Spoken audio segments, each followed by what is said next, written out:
Hola a todos, bienvenidos a una nueva sesión de los diálogos a la carta. Recordaréis que la edición pasada Valeria Galíndez fue entrevistada por Deva Villanueva. En esta ocasión Valeria ha decidido entrevistar a Ana Serra de Moura. Ana es una persona que no necesita presentación, yo creo que es conocida por todos. Es un ejemplo de la consecución del éxito en la juventud, puesto que Ana, después de trabajar con Juan Fernández Armesto, ha estado más de 10 años trabajando en la CCI y lleva más de 5 años como secretaria general adjunta en la CCI, en posición en la que ha visto, yo creo que de todo, con lo cual tiene una experiencia y nos puede contar cosas muy interesantes. Os dejo con Valeria y con Ana. Espero que disfrutéis de esta edición de los diálogos a la carta y, como siempre, queda la incógnita de saber a quién será la persona elegida por Ana para ser entrevistada en la próxima edición. Nos vemos en la próxima edición. Un abrazo a todos. Bueno, hola Ana, ¿qué tal? ¿Cómo estás? Qué gusto tenerte acá y gracias por haber aceptado la invitación para ser mi entrevistada, es un honor. No, gracias a ti, Valeria, por haberme elegido como tu víctima para hoy. Es un placer, gracias al ser. Bueno, escúchame, no, yo creo que para todos que van a ver esta entrevista será efectivamente muy interesante conocerte un poco mejor y saber un poco más de tu trayectoria y de tu vida. Todos sabemos quién sos la jefa de la CCI para el mundo iberoamericano, la secretaria general adjunta de la Corte, pero contanos un poquito más cómo comenzó todo esto, la génesis, digamos, de tu historia, empezando por vos encontraste el derecho te encontró a vos. Sí, Valeria, gracias por la pregunta. El derecho me encontró a mí, sin duda. Tú que me conoces bien, sabes que me encantan los niños y mientras escuela yo quería hacer algo que fuera relacionado con niños. Y bueno, después de un proceso largo de elegir, terminé decidiendo que quería ser pediatra. Eso era el objetivo y eso elegí el área de ciencias. Y bueno, en Portugal, desafortunadamente, la media para entrar en medicina es bastante alta. Yo, aunque tuviera buenas notas, no alcanzaba los 19.2 que era necesario en esa época para entrar en medicina. Y aunque mi padre ya me decía, bueno, hay medicina, hay muchos estudiantes de medicina portugueses en Salamanca en esa época, yo decía, no, jamás voy a vivir fuera de Portugal, eso no es una opción, así que voy a elegir una carrera que sea una herramienta para mi vida. Yo no sé si voy a practicar derecho, pero me pareció que derecho era una carrera que me iba a preparar para la vida, para lo que pudiera elegir después de eso. Así que bueno, ya ahí al finalizar la escuela, por supuesto, no estaba haciendo los electivos que eran necesarios para ser admitida a hacer derecho, así que los he tenido que hacer por fuera.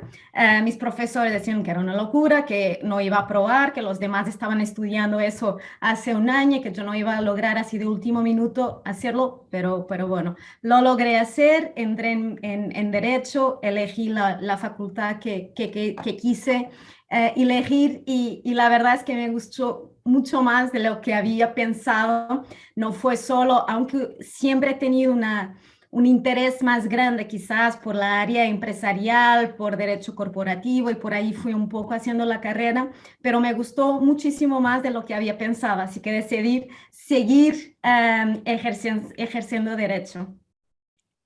Muy bien, y comentaste que no pensabas salir de Portugal y bueno, ya hemos visto que esa idea inicial finalmente no se concretó. Contanos cómo terminaste entonces en Madrid y cómo terminaste con Juan Fernández Armesto. Mira, yo creo que en todo en la vida, ¿no? Una mezcla de casualidad con trabajo, de suerte y de trabajo. Yo hice la beca en Portugal para ser abogado, eso tarda casi 3 años todo el proceso. como en ese último año, al tercer año de ser abogada becaria, fui la mejor abogada del despacho. El despacho tenía un convenio con el Instituto de Empresa en Madrid. Así que me invitaron a hacer una parte del Master International Legal Practice, que eran 4 meses, o sea, elegías ciertas disciplinas, las hacías 4 meses, hacías unas prácticas en un despacho en Madrid y volvías. Y claro, en ese setting me encantó la idea, no lo hicité. Y fui. Lo que no esperaba era que durante uno de los electivos que elegí, hay un profesor, y de nuevo aquí hablaremos seguro de la importancia de los idiomas. Yo sé que para ti el francés te terminó abriendo muchas puertas. Para mí fue mi idioma, el portugués. Hay un profesor del Instituto de Empresa que pregunta quién habla portugués. Y nadie más hablaba portugués en esa clase. O sea, yo elegí 6. Uno de los que elegí me abrió la puerta del arbitraje internacional. Y ahí de nuevo esa resistencia a mantenerme fuera de Portugal, guardé el papel con un nombre de un árbitro muy conocido y muy querido en el circuito del Club Español del Arbitraje, Juan Fernández Armesto, con el número de Juan en mi bolso, y no lo iba a volver a mirar porque no hacía parte, hasta que llegué al despacho donde estaba haciendo esa beca, y el socio principal me dice: Ana, arbitraje es el área del futuro y tú tienes que estudiar arbitraje y tienes que meterte en el mundo arbitral. Y yo ahí, no hay 2 señales en la vida con una diferencia quizás de 2 semanas, y ahí saqué el papel con el nombre de Juan y le pregunté si conocía, y por supuesto me dijo: mira, yo llamo ahora mismo a tu socio en Portugal, tú te quedas un tiempo, pero esta es una oportunidad que tú no puedes negar. Y bueno, y ahí, por supuesto, trabajar con Juan, mira, tener la oportunidad de ver los casos y no sabía nada de arbitraje. Fui muy transparente con Juan, porque eso también me parece importante, es no vendernos por algo que no somos, o sea. Y Juan me dio un libro, me dijo: estudia, y aquí nos vemos en 2 meses. Y después se abrió una puerta de un perfil de casos, una oportunidad de trabajar con un nivel de exigencia, y eso por supuesto fue difícil. Han tenido que tener muchísima paciencia Juan y Deva conmigo, pero me permitió tener un crecimiento personal y profesional inigual. Y entonces contanos un poquito más de esa experiencia madrileña tuya con el arbitraje. O sea, vos arrancás, digamos, una nueva carrera, básicamente, en una ciudad bueno, que no era la tuya. Debe haber sido un poco duro desde el punto de vista de integración. Contanos un poco cómo fue ese proceso, qué te ayudó en tu integración, porque también sabemos que el mundo del arbitraje es un mundo un poco cerrado. ¿Cómo has podido ingresar a eso estando en esas circunstancias tan particulares? Yo creo que hay 2 partes de la misma pregunta, ¿no? La parte más personal, que como te decía, o sea, yo no era una persona que había tenido una educación que era obvio que iba a salir de Portugal, aunque haya sido una educación muy buena, pero mi vida en mi cabeza iba a ser otra. Entonces, de no hablar español, hablaba muy poco, de no conocer a nadie y de sentirme casi poco preparada para vivir en otro país sola. Entonces hubo un reto muy personal de, bueno, ahora esto va a ser mi vida, e incluso en la negociación con Juan le dije: yo me quedo 6 meses. Y eso psicológicamente me ayudó, y lo fui, por supuesto, prorrogando innumerables veces, pero me ayudaba a pensar: oh, este es temporal, no va a ser para siempre. Um, y en ese contexto he tenido de nuevo muchísima suerte. O sea, tenía a Deva, y quien conoce a Deva sabe que nadie se sentirá sola cerca de Deva, y me abrió las puertas de su familia, de sus amigos y de la comunidad arbitral española, y a la vez de tener a las hijas de Juan, que también se volvieron muy, muy amigas. Entonces, y eso me parece muy importante. Yo siempre trabajé en lugares donde tenía también un ambiente de apoyo muy sólido. Y yo creo, soy una firme creyente que eso te permite producir lo máximo que puedes. Cuando estás feliz en tu trabajo, pues eso es casi como la tempête perfecta. Y de ahí se fue, o sea, el Club Español del Arbitraje jugó un rol importantísimo. Yo me acuerdo de ir a conferencias y a eventos y de pasar más tiempo en el baño escondida que hablando con las personas. Eso para mí no era natural, no, yo no conocía a nadie, no hablaba bien el español, me sentía un grano de arena y lo sentí en muchas, pero de nuevo era yo. Entonces hubo un momento que yo creo que también con el Club Español del Arbitraje Under 40 se fueron abriendo puertas, yo fui conociendo a gente, fui invitada a hablar en eventos y ahí fui empezando a construir una comunidad que como sabemos muchas veces terminas privando en tu vida personal con personas que también se dedican a lo mismo que tú, pero se fue construyendo un grupo sólido y que hoy en día todavía seguimos privando y me permitió lograr alcanzar tanto el reto personal como el profesional de integrarme en Madrid. Bueno, ¿y qué pasa? Porque por lo que nos estás contando, fuiste un poco acogida como en un ambiente familiar por Juan, por Deva, lo que obviamente es muy especial. Luego pudiste, digamos, vencer un poco de tus propias dificultades bueno, inherentes, ¿no? Al hecho de que no era tu lengua, de que no conocías a nadie, y muy sorprendente de que quizás seas un poco tímida, lo que uno normalmente no piensa de gente que ya llega a un determinado nivel de carrera. ¿Qué pasa? O sea, 3 años después te vas a la CCI, te vas a París, que es otro reto, digamos, adicional al cambio en fin, de trabajo, pero también de enfoque, ¿no? Porque dejas de trabajar con un árbitro para administrar casos, y administrar casos en uno de los equipos más ocupados y con casos más creativos que la CCI tiene. Contanos un poco, ¿eso te asustó? ¿Cómo fue para vos ese cambio hacia la CCI? Yo creo que ese punto de los casos más complejos en esa época no me asustó porque la desconocía. Eso, entonces lo que conoces no te asusta.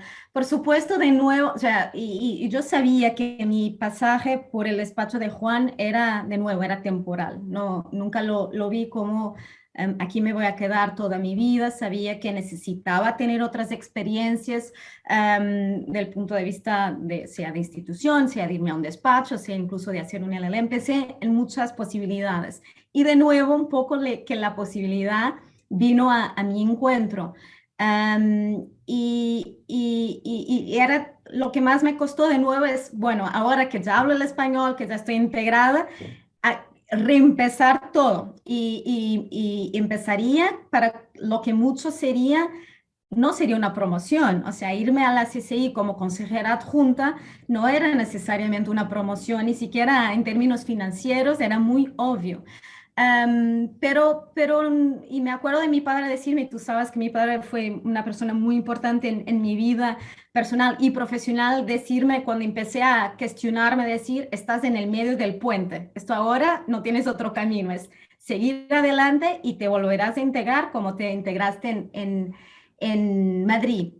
Y así fue. ¿Qué pasó? Llegué a la CCI y de nuevo, un mundo desconocido. Me acuerdo en esa época, como sabes, estábamos en Courant Premier, en otras instalaciones, y todavía como teníamos menos equipos en distintas zonas horarias, pues teníamos una reunión plenaria. Y me acuerdo perfectamente de estar en esa sala, que era la sala esta imponente de Courant Premier, y que Simon Greenberg dice, bueno, Ana, levántate y preséntate. Y ahí habían, no sé, 100 personas y me sentí de nuevo el grano de arena que llega a la CCI y que ve ese mundo nuevo. Pero fue una integración mucho más fácil incluso que en Madrid. O sea, había tenido ese detachment de Portugal. Es un ambiente muy internacional, es un equipo muy dinámico, hay mucha gente en la misma situación. Así que eso no, eso me pareció casi más fácil.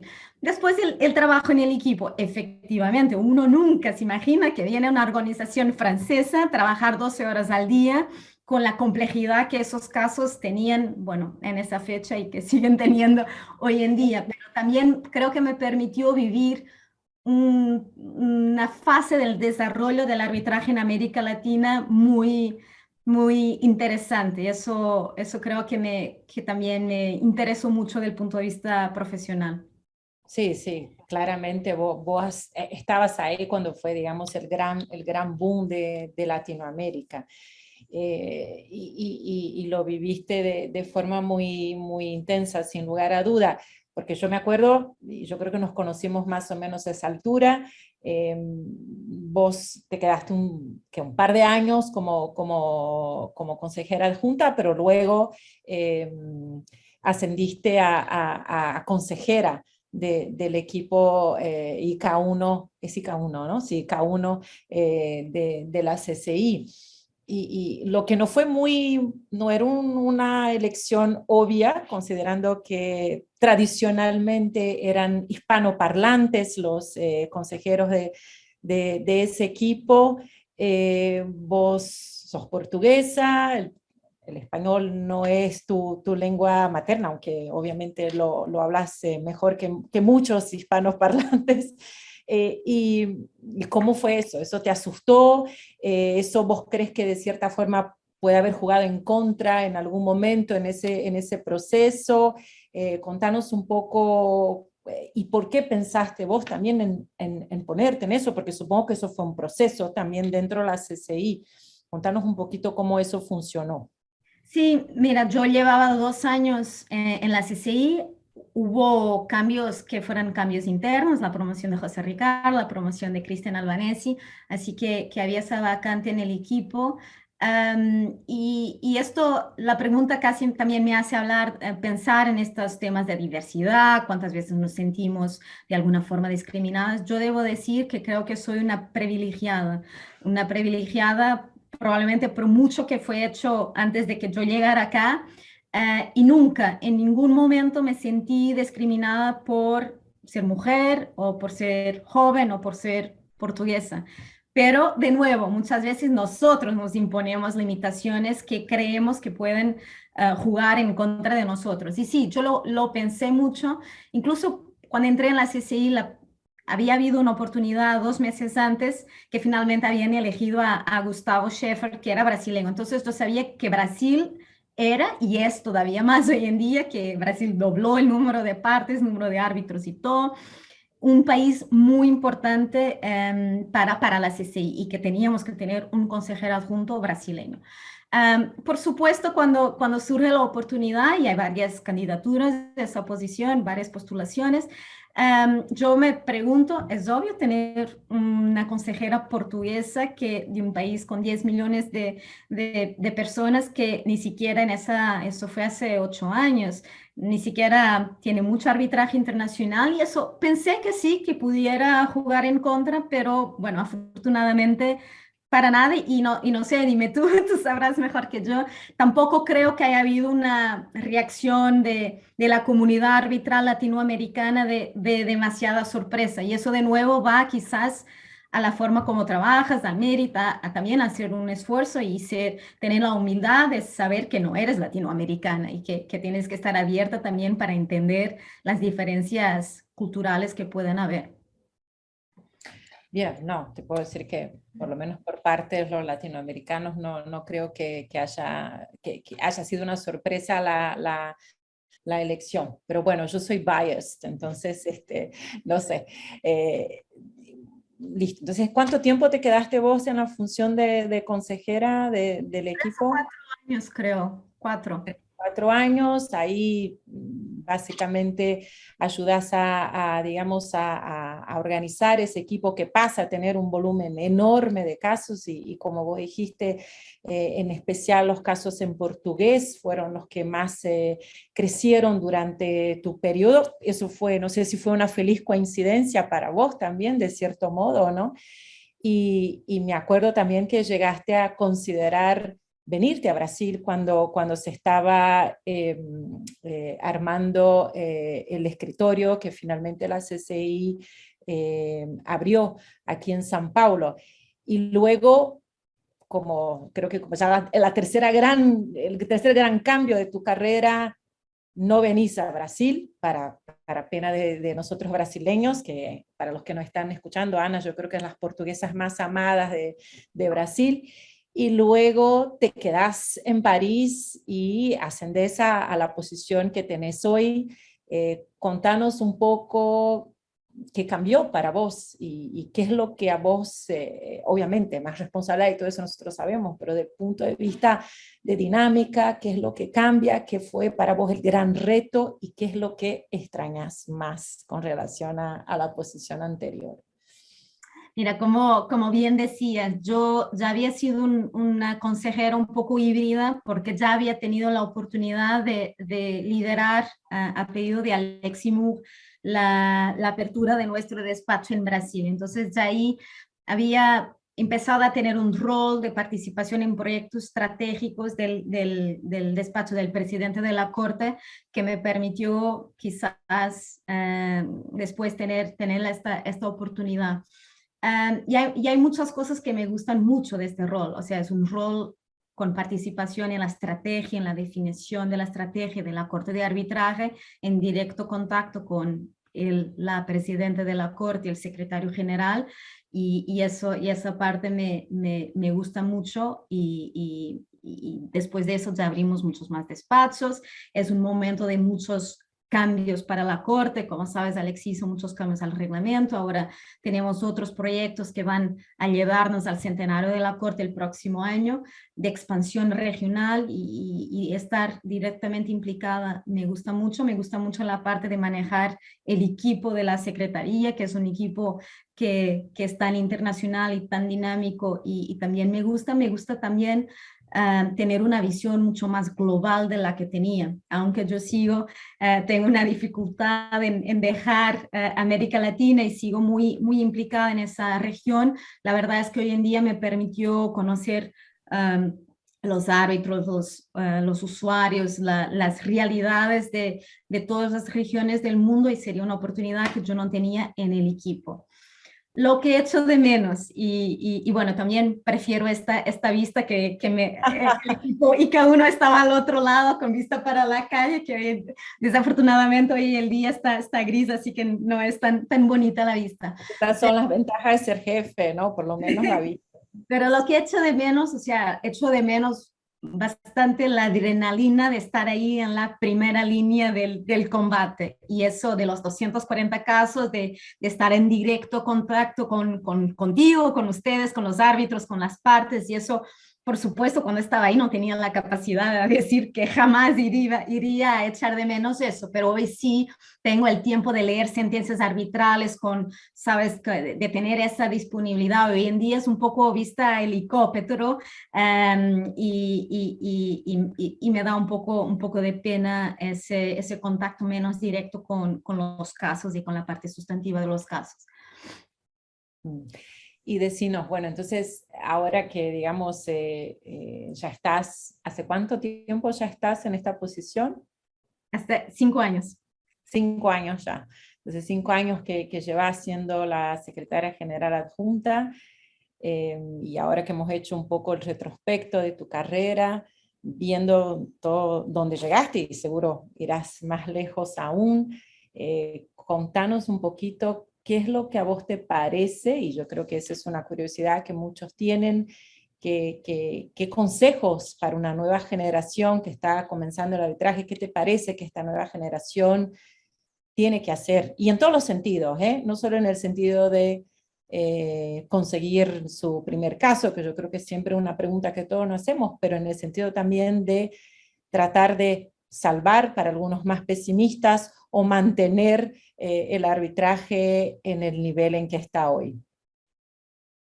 Mira, los 5 años que yo he tenido en esta posición, solo para mencionarlo, porque me parece interesante, han habido 2 realidades muy diferentes, ¿no? La realidad pre-COVID y la realidad post-COVID. Y yo lo pienso mucho incluso para los jóvenes, porque yo me imagino cómo habrá sido difícil en los últimos 2 años desarrollar una carrera en arbitraje internacional. Pero olvidando un poco esta circunstancia que vivimos y que espero que haga parte de nuestro pasado, yo siempre, y lo digo un poco basado en lo que yo misma viví, o sea, yo creo que hay que tener mucha paciencia, porque justo lo que mencionabas es la primera pregunta que nos hace, ¿no? ¿Cómo puedo tener mi primer caso?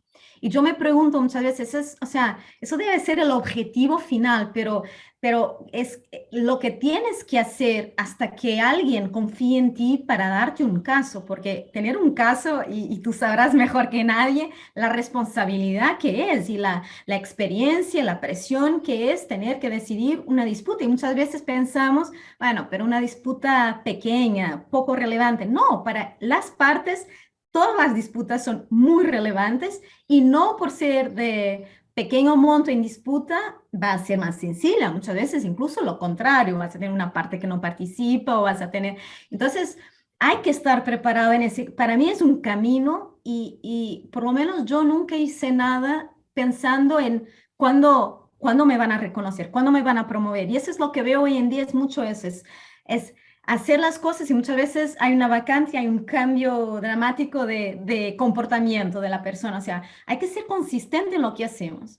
Entonces esto me parece importante. Después es aprovechar la estructura que hoy en día hay para que la gente se pueda conocer.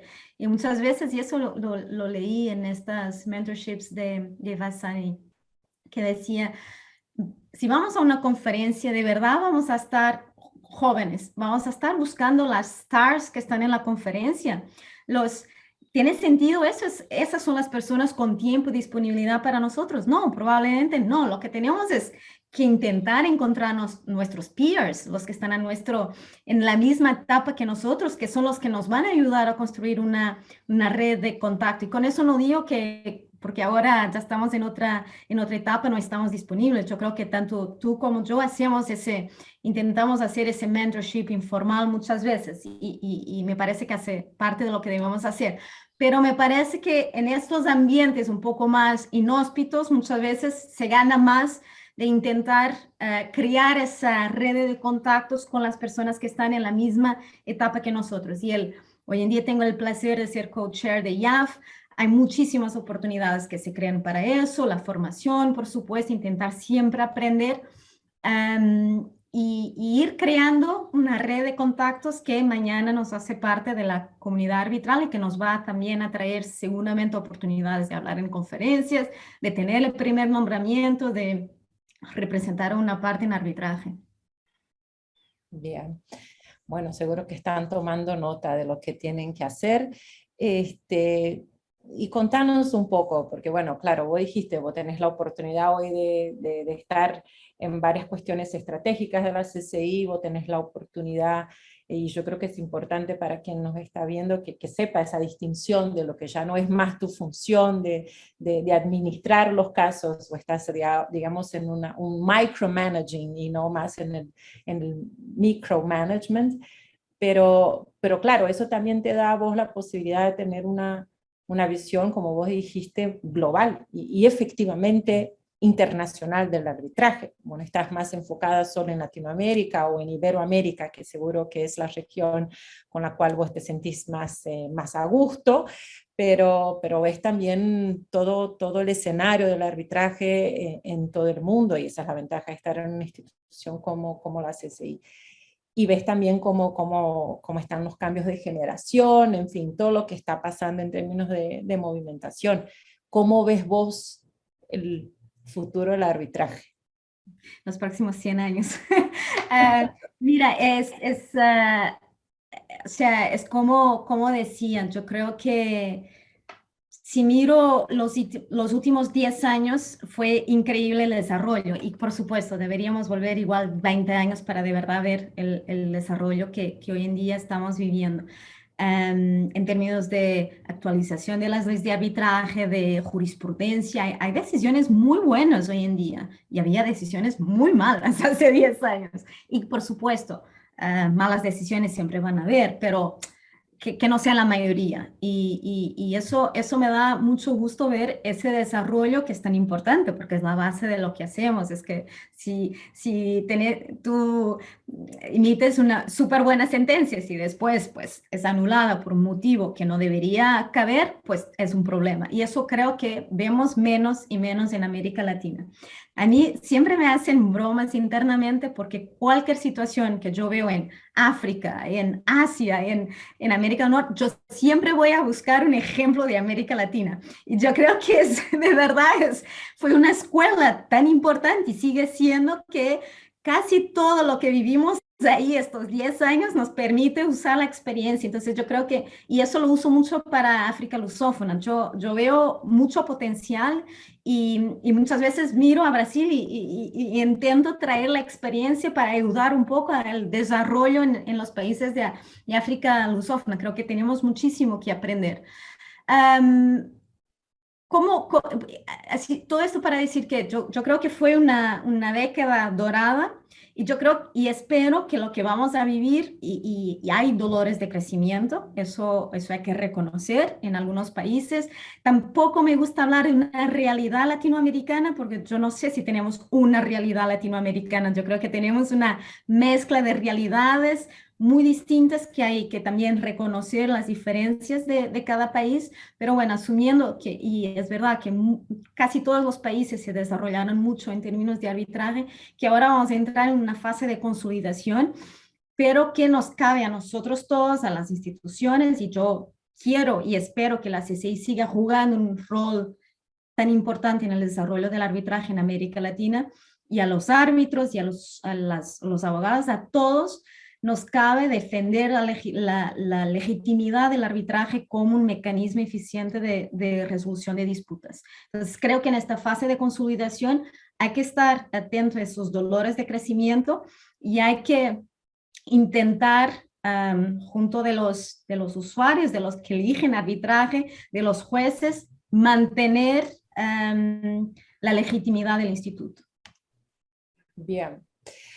Pasemos un poco quizás a un tema un poco más personal y no tan profesional. O sea, claramente vos ya viajabas mucho antes de ser secretaria general adjunta, pero ahora obviamente, bueno, no con la pandemia evidentemente, pero antes de eso te veíamos en todas partes y casi no te veíamos en París. O sea, quien trataba de encontrarte en París quizás no conseguía, era más fácil encontrarte en un avión, en un aeropuerto que en París.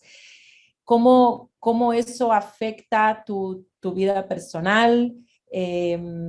¿Cómo haces para conciliar las dos cosas? ¿O hay ya una mezcla tan grande entre el profesional y el personal que vos ni siquiera te das cuenta? Hay una mezcla, hay que reconocer que termina habiendo una mezcla, pero también sigo teniendo mi vida portuguesa. Y hay menos mezcla en esa vida portuguesa, porque ahí tengo el núcleo que estaba ahí hace 13 años cuando salí de Portugal, está la familia que no tiene nada que ver con el mundo arbitral, ni siquiera con el mundo del derecho, están los amigos que por supuesto algunos son de derecho, pero nadie hace arbitraje, entonces esa vida sigue bastante isolada y como sabes es una parte muy importante de mi vida. Por supuesto, fue mucho más fácil cuadrarlo en los últimos 2 años de lo que fue en los últimos 13.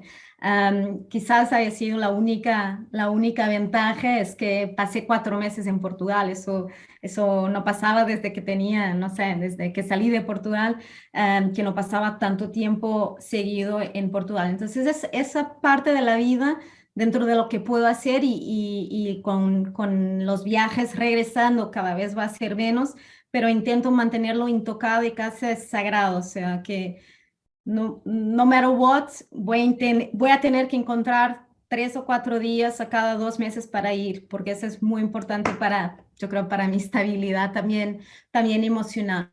Pero después, bueno, hay la vida en París y la vida en París es muy buena fuera de COVID y tiene una oferta, como sabes, cultural que uno puede aprovechar y también los ventajas de los viajes que hacemos para trabajo y que muchas veces logramos aprovechar para para también disfrutar un poco personalmente. Y una cosa que hice, que fue lo mejor que hice durante la pandemia, fue comprarme una bicicleta eléctrica. Bueno, menos mal, lo sé.